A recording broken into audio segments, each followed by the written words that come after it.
Hello students, last வீடியோவில் chapter 8ல் multinational corporations பற்றி நாம் டிஸ்கஸ் பண்ணோம்.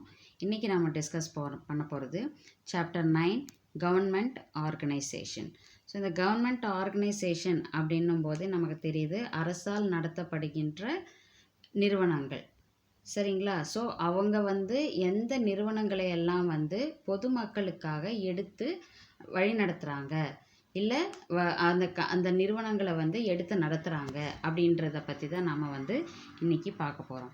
So first introduction part public enterprise as a form of business organisation gained economic importance in most of the countries of the world in recent years. அதாவது இந்த பொது நிறுவனங்கள், public என்டர்பிரைசஸ்னால் பொது நிறுவனங்கள், இந்த பொது நிறுவனங்கள்லாம் என்ன சொல்கிறாங்க, இதுவும் ஒரு ஃபார்ம் ஆஃப் பிஸ்னஸ் ஆர்கனைசேஷன், இதுவும் ஒரு பிஸ்னஸினுடைய ஒரு வடிவமைப்பு தான் அப்படின்னு சொல்கிறாங்க.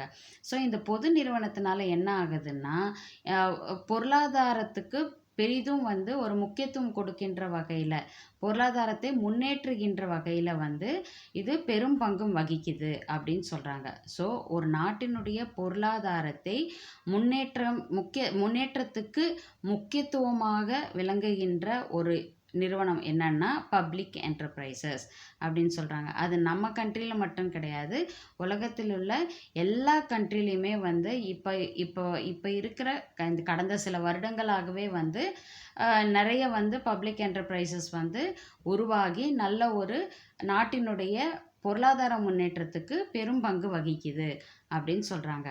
During the 20th century, various governments started participating in industrial and commercial activities. அதாவது இந்த 20ஆம் நூற்றாண்டில் பார்த்திங்கன்னா நிறைய அரசு கவர்மெண்ட்ஸ் எல்லாம் என்ன பண்ணுறாங்க அப்படின்னு பார்த்திங்கன்னா, தொழில் தொடங்குவதில், தொழில் மற்றும் வணிக நடவடிக்கைகள், கமர்ஷியல் ஆக்டிவிட்டீஸ், ஸோ இதிலெல்லாம் ரொம்ப முக்கியத்துவம் கொடுக்குறாங்க அவங்க. அதில் கவர்மெண்ட் அரசே பங்கேற்று அதை வழி நடத்துது அப்படின்னு சொல்கிறாங்க. Previously the role of government was limited only to the maintenance of law and order. அதாவது என்ன சொல்கிறாங்கன்னா, அதாவது இதற்கு முந்தைய காலத்தில், முந்தைய இதிலெல்லாம் நீங்கள் பார்த்தீங்கன்னா கவர்மெண்ட்டினுடைய வேலை என்னவா இருந்துச்சு அப்படின்னு பார்த்தீங்கன்னா, சட்டம் ஒழுங்குகளை சரிவர, அதாவது சட்டங்களை வகுத்து அந்த சட்டங்கள் படி எல்லாருமே சரிவர நடந்துக்கிறாங்களா இல்லையா அப்படின்ற ஒரு வேலையை மட்டும்தான் கவர்மெண்ட் செஞ்சிட்டு இருந்தது அப்படின்னு சொல்லிட்டு சொன்னாங்க. ஆனால் industrial revolution helped all round growth of industries. ஆனால் தொழில்துறையில் ஏற்பட்ட இந்த புரட்சி எல்லா விதத்துலேயுமே ஒரு நல்லதொரு தொழிலை முன்னேற்றத்தை ஏற்படுத்தியிருக்கு அப்படின்னு சொல்கிறாங்க. So private entrepreneurs worked only for the profit motive. இப்போ ப்ரைவேட் ஆண்டர்ப்ரூனர்ஸ்னால் யார்? அதாவது தனியாக ஒரு பிஸ்னஸ் பண்ணுறாங்க இல்லையா, அவங்கள தான் பிஸ்னஸ் மேனை தான் நம்ம ஆண்டர்ப்ரூனர்ஸ்ன்னு சொல்லுவோம்.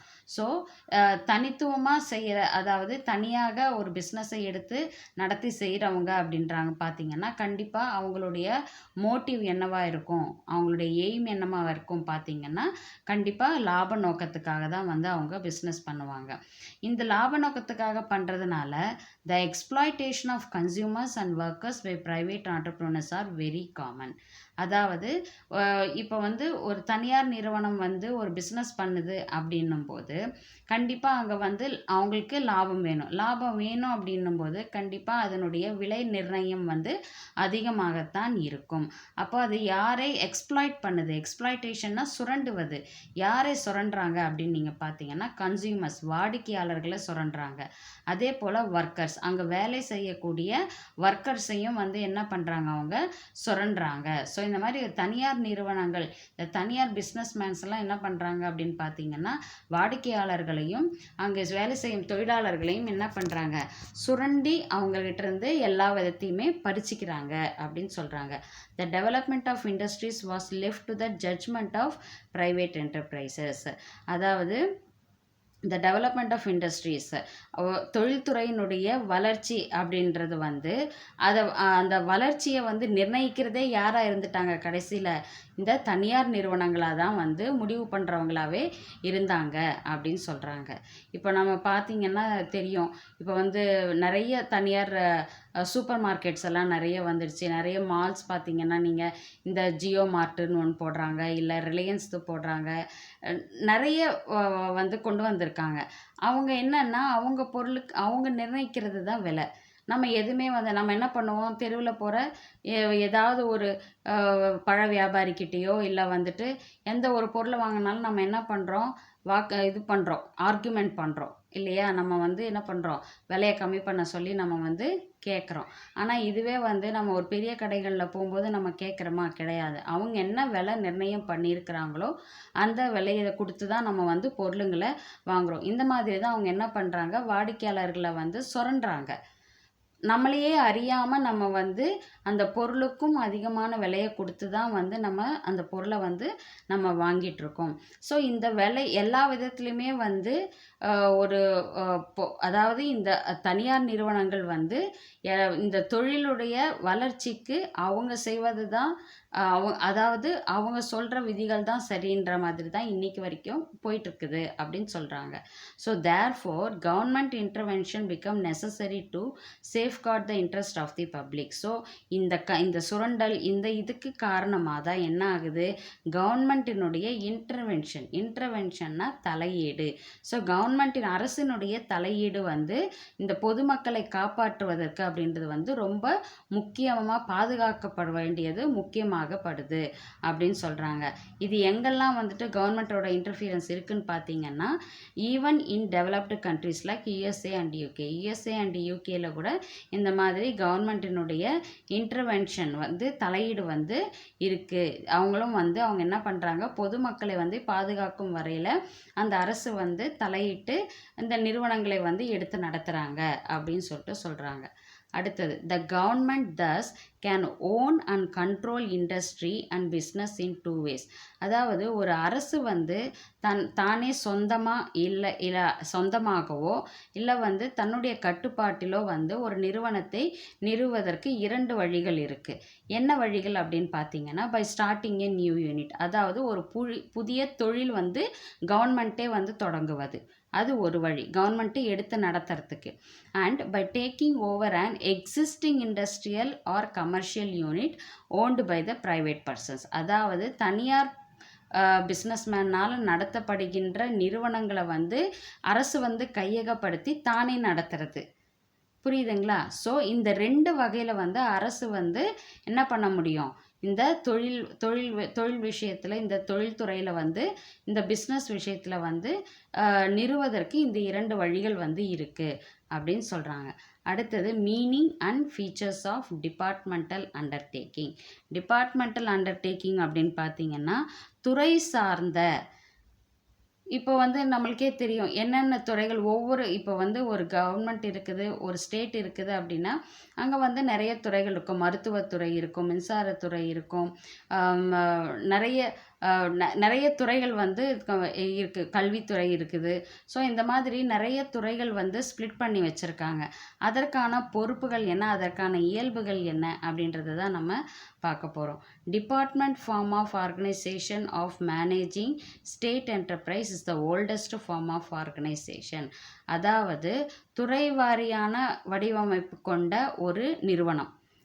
சரிங்களா? ஒரு நிறுவனத்தில் வந்து ஒவ்வொரு துறை, இப்போ ஒரே கம்பெனியில் நீங்கள் எடுத்தீங்கனாலே நீங்கள் பார்க்கலாம், ப்ரொடக்ஷன் டிபார்ட்மெண்ட் இருக்கும், பர்ச்சேஸ் டிபார்ட்மெண்ட் இருக்கும், சேல்ஸ் டிபார்ட்மெண்ட் இருக்கும், மேனுஃபேக்சரிங் டிபார்ட்மெண்ட் இருக்கும். ஸோ வித் டிஃப்ரெண்ட்டான டிபார்ட்மெண்ட்ஸ் இருக்கும், துறைகள் இருக்கும்.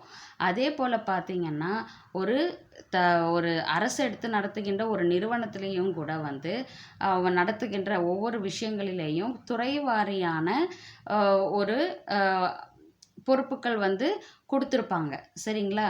ஸோ அது வந்து என்ன சொல்கிறாங்கன்னா, அது வந்து ஓல்டஸ்ட் ஃபார்ம் ஆஃப் ஆர்கனைசேஷன் அப்படின்னு சொல்கிறாங்க. அந்த காலத்திலே வந்து என்ன பண்ணுறாங்க, இந்த மாதிரியான துறைகளை வந்து பிரித்து வச்சு அதை வந்து ஒருமுகப்படுத்தி ஒரு அரசை வந்து வழி நடத்திட்டு போனாங்க அப்படின்னு சொல்கிறாங்க. In those days, no distinction was made between the routine functions of the government and that of the public enterprises. அதாவது இப்போ வந்து பார்த்திங்கன்னா கவர்மெண்ட்டின் செயல்பாடுகள்னு இருக்கும், அதே போல் பொது நிறுவனங்களும் இருக்கும். ஸோ இந்த கவர்மெண்ட்டினுடைய செயல்பாடும் பொது நிறுவனம் இது ரெண்டுத்துக்குமே வந்து பெரிய வித்தியாசம் வந்து எதுவுமே கிடையாது. இரண்டையும் வந்து ஒரே ஒரு நேர்கோட்டிலேயே வந்து என்ன பண்ணிட்டு இருந்தாங்க, கொண்டு போயிட்டு இருந்தாங்க. Therefore most of the early state owned enterprises were the best examples of the departmental form of organisation. அதாவது இன்றைய காலகட்டத்தில் என்ன பண்ணுறாங்க அப்படின்னு பார்த்தீங்கன்னா, இந்த அரசுரிமை இருக்கு இல்லையா, ஸோ அரசுரிமை பெற்ற நிறுவனங்கள் இருக்கும் இல்லையா, ஸோ அவங்கெல்லாம் என்ன பண்ண ஆரம்பித்தாங்க, இந்த துறை வாரியான அமைப்புகளை வந்து துறை வாரியாக ஒவ்வொரு டிபார்ட்மெண்ட்டையும் என்ன பண்ணுறாங்க, பிரிச்சுக்கிட்டு அதுக்கேற்ப வந்து ஒரு நிறுவனத்தை வந்து வழி நடத்திட்டு போகிறாங்க அப்படின்னு சொல்கிறாங்க. Under departmental form of organization, a public enterprise is run as a separate full-fledged ministry or as a major subdivision of a department of the organization government. அதாவது இப்போ என்ன சொல்கிறாங்கன்னா, இப்போ வந்து இந்த துறைவாரியான ஒரு நிறுவனம் இருக்குன்னு வச்சுக்கோங்க, புரியுதுங்களா? இப்போ துறைவாரியான நிறுவனம் வந்து எப்படி செயல்படுது அப்படின்னு நீங்கள் பார்த்தீங்கன்னா, a public enterprise is run as a separate full-fledged ministry. மினிஸ்ட்ரின்னா என்ன, அமைச்சர்கள் எல்லாம் இருக்காங்களே, ஒவ்வொரு துறைக்கும் ஒரு அமைச்சர்கள் நம்ம இருப்பாங்க இல்லையா. ஸோ ஒன்று பப்ளிக் என்ற பொது நிறுவனங்கள் வந்து அவங்களுக்கு கீழே, அந்த அமைச்சகத்துக்கு கீழே நடக்கும். Or as a major subdivision of the department of the government, இல்லை அரசிற்கு கீழே வந்து வழிநடத்தக்கூடிய ஒரு மேஜர் சப்டிவிஷன், துணை பிரிவாக கவர்மெண்ட்டுக்கு கீழேயே வந்து வேலை செய்யப்படுகின்ற ஒரு துணை பிரிவாகவும் வந்து அந்த டிபார்ட்மெண்ட் வந்து அந்த துறைகள் வந்து செயல்படும் அப்படின்னு சொல்லிட்டு சொல்கிறாங்க. ஸோ ஃபார் எக்ஸாம்பிள் நீங்கள் பார்த்தீங்கன்னா உங்களுக்கு புரியும். The Indian railways are managed by the ministry of railways. அதாவது இந்திய ரயில்வே துறை இருக்குது இல்லையா, ஸோ இது யாருக்கு கீழே வந்து வருது, அப்படி யாரால் வந்து கண்ட்ரோல் பண்ணப்படுது, மேனேஜ் பண்ணப்படுது அப்படின்னு நீங்கள் பார்த்தீங்க, யார் அதை கவனிச்சுக்கிறாங்கன்னு பார்த்தீங்கன்னா மினிஸ்ட்ரி ஆஃப் ரயில்வேஸ். அதாவது ரயில்வேக்கான அமைச்சகம் இருக்கும். ஸோ அந்த அமைச்சர் தான் வந்து என்ன பண்ணுது, இந்த ரயில்வே துறையை வந்து கண்காணிக்குது. ஸோ எங்கெங்கே எந்த வழியில் வந்து என்ன மாதிரியான ரயில்வே வந்து புதுசாக ரயில்கள் விடணும், என்ன நேரங்கள் இருக்கணும், ஸோ இந்த மாதிரியான விஷயங்கள் வந்து அவங்க தான் முடிவு செய்வாங்க. So post and telegraph services are run as a department under the ministry of communication. அதாவது இந்த போஸ்டல் டிபார்ட்மெண்ட் இருக்குது, டெலிஃபோனிக், டெலிகிராஃபிக், இந்த மாதிரி டிபார்ட்மெண்ட்லாம் இருக்குது இல்லையா, இதெல்லாம் எதுக்கு கீழே வரும் அப்படின்னு பார்த்தீங்கன்னா மினிஸ்ட்ரி ஆஃப் கம்யூனிகேஷன் அப்படின்னு சொல்கிறாங்க, தகவல் தொடர்பு அமைச்சர். ஸோ அந்த தகவல் தொடர்பு அமைச்சகத்துக்கு கீழே தான் வந்து இந்த போஸ்டல் அண்ட் டெலிகிராஃப் சர்வீசஸ் இது எல்லாமே வந்து வருது அப்படின்னு சொல்கிறாங்க. ஸோ உங்களுக்கே தெரியும். ஸோ அப்போ வந்து ஒவ்வொரு துறைக்கும் வந்து ஒரு தலைமை கொடுத்து அதற்கு கீழே வந்து பல சப்டிவிஷன்ஸ், பல துணை பிரிவுகள் வந்து செயல்படுது அப்படின்னு சொல்கிறாங்க. ஸோ ஒரு கவர்மெண்ட்டே எல்லா விஷயத்தையும் எடுத்து வழிநடத்த முடியாது. அதுக்கு கீழே ஒரு துறைகளை வந்து அவங்க என்ன பண்ணிடுவாங்க, டிபார்ட்மெண்ட்டாக பிரிச்சுருவாங்க. ஸோ அந்த டிபார்ட்மெண்ட் பேசிஸில் தான் வந்து என்ன பண்ணுறாங்க, இந்த கவர்மெண்ட் வந்து தன்னுடைய செயல்பாடுகளை வந்து செயல்படுத்துது அப்படின்னு சொல்கிறாங்க. So the Delhi milk scheme, all India radio, Doordarshan are other examples of departmental undertakings. So இதெல்லாம் கூட வந்து என்னது, ஒரு துறை சார்ந்த பொறுப்புகள் உடைய ஒரு துறைகள் அப்படின்னு சொல்லிட்டு சொல்கிறாங்க. அடுத்தது பார்த்திங்கன்னா ஃபீச்சர்ஸ் ஆஃப் டிபார்ட்மெண்டல் அண்டர்டேக்கிங். அதாவது இந்த டிபார்ட்மெண்டல் அப்படின்றத வந்து பொறுப்புடைய இயல்புகள் என்னென்ன அப்படின்றத வந்து நம்ம பார்க்கலாம். The salient features of a departmental undertaking are as follows. First பார்த்திங்கன்னா அல்டிமேட் ரெஸ்பான்சிபிலிட்டி, அதாவது அவங்களுக்கான பொறுப்புகள் என்னென்ன அப்படின்றத வந்து அது சொல்லும். The ultimate responsibility for the management of a departmental undertaking lies with the minister concerned. அதாவது இப்போ நம்ம பார்த்தோம், இப்போ ஒவ்வொரு துறைக்கும் வந்து என்ன பண்ணியிருப்பாங்க, அமைச்சர்கள் வந்து பொறுப்பேற்றுக்குவாங்க. ஸோ அந்த அமைச்சர்கள் வந்து என்ன பண்ணுவாங்க, ரெஸ்பான்சிபிலிட்டி எடுத்துப்பாங்க. ஓகேவா? அதாவது அந்த அந்த துறையை வந்து அவங்க கையில் எடுத்துக்கிட்டு அதனுடைய செயல்பாடுகளை வந்து சரிவர அவங்க தான் வந்து செய்வாங்க, மேனேஜ் பண்ணுவாங்க, திட்டங்கள் போடுவாங்க, எல்லாமே வந்து அந்த அமைச்சர் தான் செய்வார். Who is responsible to the parliament or state legislator for the affairs of the departmental undertaking. அதாவது அவங்க எதுக்கு வந்து ரொம்ப யாருக்கு ரெஸ்பான்சிபிளாக இருக்கணும் அப்படின்னு பார்த்தீங்கன்னா, நம்மளுடைய ஸ்டேட், புரியுதுங்களா? ஸ்டேட் லெஜிஸ்லேச்சர்லாம் என்ன, சட்டப்பேரவை எம்எல்ஏஸ் எல்லாம் இருக்காங்க இல்லையா, அவங்களுக்கு அந்த மாதிரி இது ஸ்டேட் லெஜிஸ்லேச்சர் அண்ட் பார்லிமெண்ட், பாராளுமன்றம். ஸோ இந்த இதுக்கெல்லாம் வந்து அவங்க தான் வந்து ஜவாப்தாரி, இவங்க தான் வந்து அதுக்கெல்லாம் வந்து இப்போ பொறுப்பேற்றுக்கணும் அப்படின்னு சொல்லிட்டு சொல்கிறாங்க. இந்த ஒவ்வொரு அவங்கவுங்க எந்தெந்த டிபார்ட்மெண்ட்டுக்கு அவங்கள வந்து அமைச்சராக போடுறாங்களோ அந்த டிபார்ட்மெண்ட்டை வந்து சரிவர செயல்பட செய்வது இந்த மினிஸ்டரோட வேலை. இந்த மினிஸ்டரை வந்து யாருக்கு இவங்களுக்கு மேலே ஹையர் அத்தாரிட்டி யார் அப்படின்னு நீங்கள் பார்த்தீங்கன்னா, யாருக்கு இவங்க வந்து ரெஸ்பான்சிபிளாக இருக்கணும், யாருக்கு இவங்க வந்து பொறுப்பாக வந்து நடந்துக்கணும் அப்படின்னு பார்த்தீங்கன்னா, பாராளுமன்றத்துக்கும் சட்டப்பேரவைக்கும் வந்து இவங்க வந்து ஒரு சரியான தன்னுடைய வேலைகளை செய்யக்கூடியவர்களாக இவங்க இருக்கணும் அப்படின்னு சொல்கிறாங்க. The minister in turn delegates his authority downwards to various other management levels இந்த டிபார்ட்மெண்டல் அண்டர்டேக்கிங்.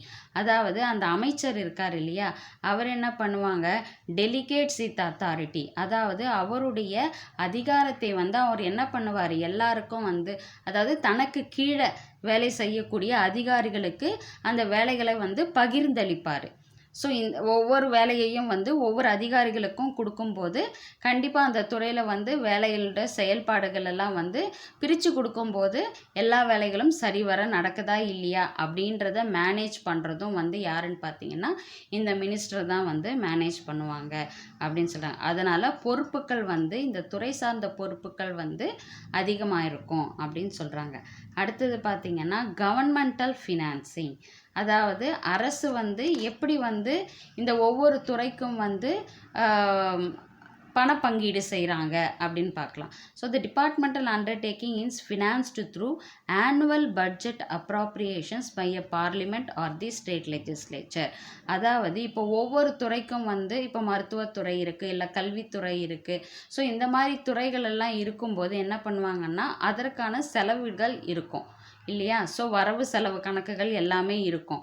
ஸோ அந்த செலவுகள் செய்வதற்கு என்ன பண்ணுவாங்க, நம்ம பட்ஜெட் போடுவாங்க இல்லையா, நீங்களே பார்த்துருப்பீங்க, பட்ஜெட்டிங் போடுவாங்க. ஸோ பட்ஜெட்டிங்னா என்னது, வரவு செலவு கணக்குக்கு ஏற்ப இது இந்த துறைக்கு இவ்வளோ காசு வந்து நாங்கள் ஒதுக்கீடு செய்கிறோம், விவசாயத்துக்கு நாங்கள் இவ்வளோ ஒதுக்கீடு செய்கிறோம் அப்படின்றதெல்லாம் நீங்கள் நியூஸில் பார்த்துருப்பீங்க இல்லையா. ஸோ விவசாயிகளுக்கு நாங்கள் இவ்வளோ வந்து அவங்களுக்கு கடனுக்காக நாங்கள் ஒதுக்கீடு செய்கிறோம், இவ்வளோ ஃபினான்ஸ் வந்து ஒதுக்கீடு செய்கிறோம், கல்வித்துறைக்கு நாங்கள் இவ்வளோ ஒதுக்கீடு செய்கிறோம், அதே போல் வந்து மின்சார வாரியத்துக்கு நாங்கள் இவ்வளோ அமௌண்ட் வந்து நாங்கள் ஒதுக்கீடு செய்கிறோம் அப்படின்னு சொல்கிறாங்க இல்லையா. ஸோ அந்த கவர்மெண்ட் என்ன பண்ணோன்னா பட்ஜெட் போட்டு ஒவ்வொரு துறைக்கும் வந்து அதற்கான பணத்தை வந்து அவங்க என்ன பண்ணுவாங்க, பங்கீடு பண்ணுவாங்க. புரியுதுங்களா. த்ரூ எது மூலியமான்னு பார்த்தீங்கன்னா பாராளுமன்றத்தில் தான் அதை வந்து அவங்க வந்து சொல்லுவாங்க, இவ்வளோ அமௌண்ட் வந்து நான் இந்த துறைக்கு வந்து நான் வந்து கொடுக்குறேன் அப்படின்றத அரசு வந்து அங்கே வந்து வழிமொழிவாங்க. சரிங்களா. அதே போல் சட்டப்பேரவையிலையும் வந்து சொல்லுவாங்க. So the revenues of the undertaking are paid in to the government treasury. அதாவது த ரெவென்யூஸ்னால் வரவு. ஸோ இந்த வரவு இல்லை செலவு எதுவாக இருந்தாலும் என்ன பண்ணுவாங்க, கவர்மெண்ட்டினுடைய ட்ரெஷரின்னா கருவூலம்.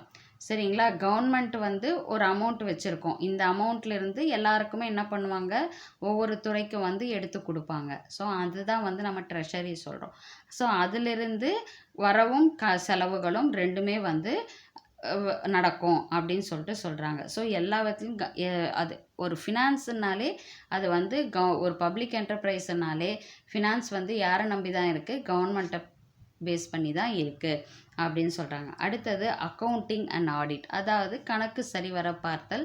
தணிக்கை செய்தல், ஆடிட்டிங்லாம் பண்ணுவாங்க இல்லையா? வருஷம் ஆனால் ஒவ்வொரு கம்பெனியும் சரி, இல்லை எந்த ஒரு இதுவாக இருந்தாலும், நிறுவனமாக இருந்தாலும் சரி, கண்டிப்பாக அங்கே என்ன இருக்கணும்? அக்கவுண்டிங் இருக்கணும், ஆடிட்டிங்கும் இருக்கணும். So the departmental undertaking is subject to the normal budgeting, accounting and audit procedures which are applicable to all government departments. அதாவது இந்த நார்மல் எல்லா துறைகளுக்குமே என்ன இருக்கும்? கண்டிப்பாக வரவு செலவு கணக்குகள், பட்ஜெட்டிங் இருக்கும். அதே போல் அக்கவுண்டிங் இருக்கும், கணக்கீடுகள் இருக்கும். அதே போல் ஆடிட் ப்ரொசீஜர்ஸு. ஸோ நம்மளுடைய வரவு செலவு கணக்குகள் ஆடிட் செய்வாங்க. So which are applicable to all government departments. எல்லா கவர்மெண்ட் டிபார்ட்மெண்ட்டுக்கும் கூட என்ன இருக்குது? இந்த ப்ரொசீஜர்ஸ் எல்லாம் அவங்க என்ன பண்ணணும்? ஃபாலோ பண்ணணும் அப்படின்னு சொல்கிறாங்க. அடுத்தது managed by civil servants. Civil servants பார்த்திங்கன்னா அரசு ஊழியர்கள். சரிங்களா? யாரால் இந்த கவர்மெண்ட் என்டர்பிரைசஸ், அரசு நிறுவனங்கள் எல்லாம் வழிநடத்தப்படுது அப்படி நீங்கள் பார்த்தீங்கன்னா அது சிவில் சர்வன்ட்ஸ், அரசு ஊழியர்களால் தான் நடத்தப்படுது. The departmental undertaking is managed by civil servants who are subject to same service conditions as applicable to civil servants of the government. அதாவது இந்த துறைகளை இருக்காங்க இல்லையா? இப்போ நம்ம ஒவ்வொரு துறையும் நம்ம பார்த்தோம் இல்லையா? ஒவ்வொரு டிபார்ட்மெண்ட்டும் இருக்குன்னு பார்த்தோம் இல்லையா? ஸோ அந்த ஒவ்வொரு டிபார்ட்மெண்ட்டையும் மேனேஜ் செய்கிறது யாருன்னு பார்த்தீங்கன்னா அரசு ஊழியர்கள் தான் என்ன பண்ணுறாங்க? மேனேஜ் பண்ணுறாங்க. who are subject to same service conditions as applicable to civil servants of the government. அதாவது கவர்மெண்ட்டில் அவங்க எந்த மாதிரியான வேலைகள் அரசு அதிகாரிகள் ஃபாலோ பண்ணுறாங்களோ அதே மாதிரியான எல்லா செயல்பாடுகளுமே என்ன இருக்கும்? இந்த துறை சார்ந்த பொறுப்புகள்லையும் அவங்களுக்கு அதே வேலைகளை கடைப்பிடிக்கக்கூடிய பொறுப்புகள் அவங்களுக்கு இருக்குது அப்படின்னு சொல்கிறாங்க. அடுத்தது பார்த்திங்கன்னா சாவரின் இம்யூனிட்டி. சாவரின் இம்யூனிட்டி அப்படின்னா என்ன அப்படின்னு பார்த்தீங்கன்னா a departmental undertaking cannot be sued anybody without the consent of the government. அதாவது அரசினுடைய ஒப்பந்தமின்றி எந்த நிறுவனங்களும் அரசுக்கு எதிராக வழக்கு தொடுக்க இயலாது அப்படின்னு சொல்கிறாங்க. கவர்மெண்ட்டினுடைய பர்மிஷன் இருந்தால் மட்டும்தான், கவர்மெண்ட் கிட்ட பர்மிஷன் வாங்கினதுக்கு அப்புறம் தான் நம்மளால் எந்த ஒரு வழக்கையுமே இந்த நிறுவனங்கள் மேலே போட முடியும். அதர் தேன் தட் நம்மளால் எந்த வழக்கும் தொடர முடியாது அப்படின்னு சொல்கிறாங்க. அடுத்தது பார்த்திங்கன்னா நம்ம பார்த்தது ஃபீச்சர்ஸ் ஆஃப் டிபார்ட்மெண்டல் அண்டர்டேக்கிங் பற்றி நாம் டிஸ்கஸ் பண்ணோம். ஸோ என்னென்ன பாயிண்ட்ஸ் எல்லாம் டிஸ்கஸ் பண்ணோம்? Ultimate responsibility. ஒவ்வொரு துறைக்கும் ஒவ்வொரு மினிஸ்டர் இருப்பாங்க. அந்த மினிஸ்டர் தான் என்ன பண்ணுவாங்க? அந்த துறைக்கான எல்லா செயல்பாடுகளையும் தனக்கு கீழே வேலை செய்கின்ற அதிகாரிகளுக்கு பிரித்து கொடுத்து அந்த செயல்பாடுகளை சரிவர செய்வது ரெஸ்பான்சிபிலிட்டி. யாருக்கான ரெஸ்பான்சிபிலிட்டி தான்? மினிஸ்டருக்கான ரெஸ்பான்சிபிலிட்டி அது. அதே போல் கவர்மெண்ட் ஃபினான்சிங். இந்த துறைகளுக்கு எல்லாம் யார் அதாவது ஃபினான்ஸ் பணப்பங்கீடு யார் செய்கிறாங்க அப்படின்னு பார்த்தீங்கன்னா கவர்மெண்ட்டு தான் இந்த ஒவ்வொரு துறைக்கும் செலவுக்கான எல்லா பணங்களையும் கவர்மெண்ட்டு தான் கொடுப்பாங்க. அதே போல் பட்ஜெட்டிங் போடுறது, அக்கவுண்டிங் கணக்கீடு பண்ணுறது, அதே போல் ஆடிட்டிங், இது எல்லாமே எல்லா கவர்மெண்ட் நிறுவனங்கள்லையும் கண்டிப்பாக செய்யப்படுவாங்க அப்படின்னு சொல்கிறாங்க. அடுத்தது மேனேஜ்டு பை சிவில் சர்வன்ட்ஸ். யார் மூலிமா இந்த வேலைகள்லாம் நடக்குதுன்னு பார்த்தீங்கன்னா அரசு ஊழியர்கள் தான் இந்த வேலைகளை செய்கிறாங்க, இந்த துறைகளில் செய்கிறாங்க. சாவரன் இம்யூனிட்டி அப்படின்னு பார்த்தீங்கன்னா எந்த டிபார்ட்மெண்ட் மேலேயும் அரசினுடைய பர்மிஷன் இல்லாமல் எந்த ஒரு வழக்கையும் தொடர முடியாது அப்படின்னு சொல்கிறாங்க. ஸோ இன்றைக்கி நம்ம introduction part of public enterprises, அதாவது கவர்மெண்ட் ஆர்கனைசேஷன் பற்றி நாம் டிஸ்கஸ் பண்ணோம். ஸோ இந்த வீடியோ ரிலேட்டடாக உங்களுக்கு ஏதாவது டவுட் இருந்ததுன்னா கமெண்ட் செக்ஷனில் கமெண்ட் பண்ணுங்கள். உங்கள் டவுட்டை நான் கிளாரிஃபை பண்ணுறேன். இந்த வீடியோ உங்களுக்கு பிடிச்சிருந்ததுன்னா லைக் பண்ணுங்கள், ஷேர் பண்ணுங்கள், மறக்காமல் சப்ஸ்கிரைப் பண்ணுங்கள். ஸோ ப்ரீவியஸ் வீடியோஸோட வீடியோஸோட லிங்க்கு நான் டிஸ்கிரிப்ஷன் பாக்ஸில் கொடுக்குறேன். நீங்கள் அந்த லிங்க்கை கிளிக் பண்ணிங்கன்னா ப்ரீவியஸ் வீடியோஸை நீங்கள் பார்க்குறதுக்கு உங்களுக்கு யூஸ்ஃபுல்லாக இருக்கும். ஸோ நெக்ஸ்ட் வீடியோவில் நம்ம பார்க்கலாம். தேங்க்யூ.